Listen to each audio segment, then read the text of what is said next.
ಅಂದರೆ ಸಾಹಿತ್ಯ ಪರಿಚಾರಕ ಅನ್ನೋ ಒಂದು ಪ್ರಶಸ್ತಿಯನ್ನು, ಬಿರುದನ್ನು ಅಥವಾ ಒಂದು ಶೀರ್ಷಿಕೆಯನ್ನು ಮೆಚ್ಚಿಕೊಂಡವರು, ಅದನ್ನು ಹೇಳಿಕೊಂಡವರು GP ರಾಜರತ್ನಂ. ಯಾಕೆ ಅಂದರೆ ಅವರು ಕೇವಲ ಆ ಮಾತಿಗೆ ಸಾರ್ಥಕವಾದಂಥ ಅರ್ಥವನ್ನು ತಂದಂಥವರು. ಅವ್ರ ಜೀವನದುದ್ದಕ್ಕೂ ಸಾಹಿತ್ಯ ಪರಿಚಾರಿಕೆ ಮಾಡಿದವರು. ಅವರು ಸಾಹಿತ್ಯ ನಿರ್ಮಾಣ ಮಾಡಿದ್ದಾರೆ, ಸಾಹಿತ್ಯದ ಇತಿಹಾಸವನ್ನು ನಿರ್ಮಾಣ ಮಾಡಿದ್ದಾರೆ. ಆದರ್ಶ ಶಿಕ್ಷಕರು ಅಂದರೆ ಅವರಂಥವ್ರು ಇನ್ನೊಬ್ಬರಿಲ್ಲ. ಅಷ್ಟಾದರೂ ಅವರು ನಾನು ಸಾಹಿತ್ಯ ಪರಿಚಾರಕ ಅಂತ ವಿನಮ್ರತೆಯಿಂದ ಹೇಳ್ಕೊಳ್ತಾ ಇದ್ದರು.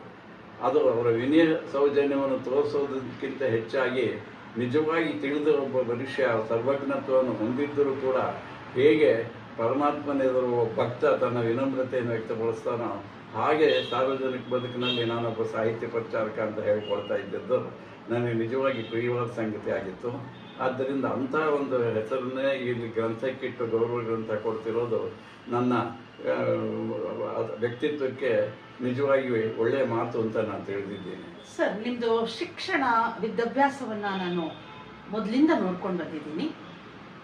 ಸಾಹಿತ್ಯದಲ್ಲಿ MA, ಸಮಾಜಶಾಸ್ತ್ರದಲ್ಲಿ MA, ಮೆಕ್ಯಾನಿಕಲ್ ಡಿಪ್ಲೊಮೊ ಮತ್ತು ಶಾಸನಶಾಸ್ತ್ರದಲ್ಲಿ ಡಿಪ್ಲೊಮೊ ಮಾಡಿರ್ತಕ್ಕಂಥ ನೀವು ಹೇಗೆ ಸರ್ ನೀವು ವಿಜ್ಞಾನ ಮತ್ತು ಸಾಹಿತ್ಯ ಇವೆರಡರ ಸಂಬಂಧ ವ್ಯಕ್ತಿತ್ವವನ್ನು ನೀವು ಯಾವ ರೀತಿ ನಡೆಸ್ಕೊಂಡಿದ್ದೀರಿ ಸರ್? ನನ್ನ ಮಟ್ಟಿಗೆ ಹೇಳೋದಾದರೆ ಒಂದು ವಿಶೇಷ ಸಂದರ್ಭ ಅಥವಾ ವಿಶಿಷ್ಟ ಸಂದರ್ಭ ಇಲ್ಲವೇ ವಿಚಿತ್ರ ಸಂದರ್ಭ ಅಂತ ಹೇಳ್ಬೋದು.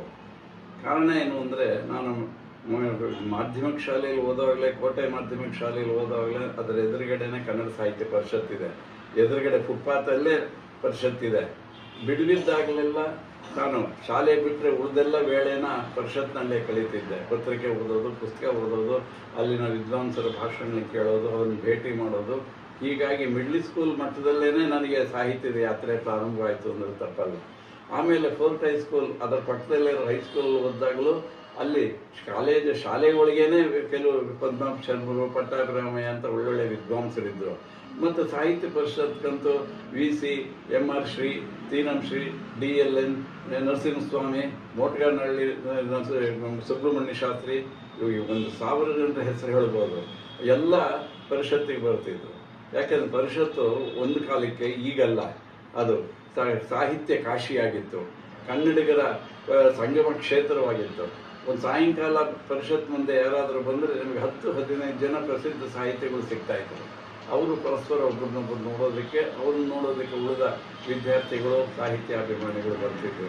ಅಂಥ ಒಂದು ಸನ್ನಿವೇಶದಲ್ಲಿ ನನ್ನ ವಿದ್ಯಾರ್ಥಿ ಜೀವನದಲ್ಲಿ ಪರಿಷತ್ತು ನಿಕಟ ಸಂಬಂಧವಾಗಿ, ಸಾಹಿತ್ಯ ವಿದ್ವಾಂಸರುಗಳು ನಿಕಟ ಸಂಬಂಧವಾಗಿ ಕನ್ನಡದ ಪ್ರೇರಣೆ ನನಗೆ ಬಂತು.